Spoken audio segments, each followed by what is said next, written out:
This train here, being a very old train of old carriages and old wheels and old everything, and being pulled by an old steamer up front, is actually going to head off to East Grinstead and join up with the mainline railway service.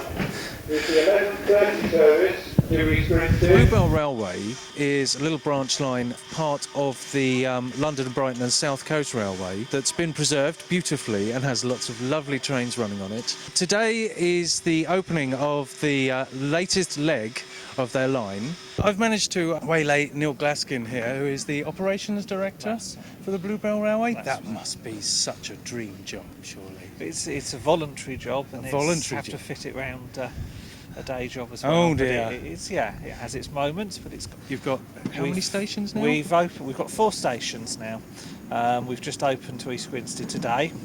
It's a project that's been the aim of the Preservation Society since it started in the 1960s to rebuild the entire railway, and the project's been going for about 40 years.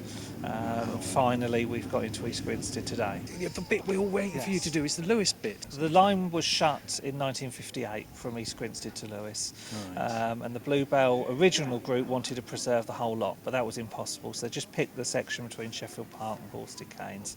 Beyond Sheffiled Park going south, there's been a lot of building work with the A272 road and some houses in Newark, and then on the outskirts of Lewis. The different stations you have are done up in different periods. They are, decor. yes. The oldest being Sheffiled Park here, is the style of the London, Brighton South Coast Railway that built it.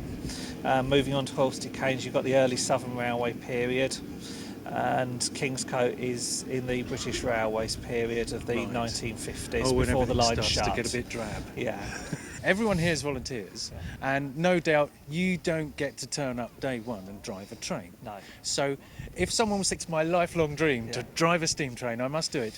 How long are they going to have to be here with you guys, cleaning all the horrible bits before you're going to let them have a play? To get from cleaner through fireman and to driver takes at least 10 years. In May, we have a war style celebration, Southern War Weekend. We get a lot of reenactors down here in military dress, bring some military vehicles, that sort of thing. We do Victorian and Edwardian events throughout the year, using engines and coaches appropriate for the time. They often involve a picnic or a music hall or some entertainment to go along with the era.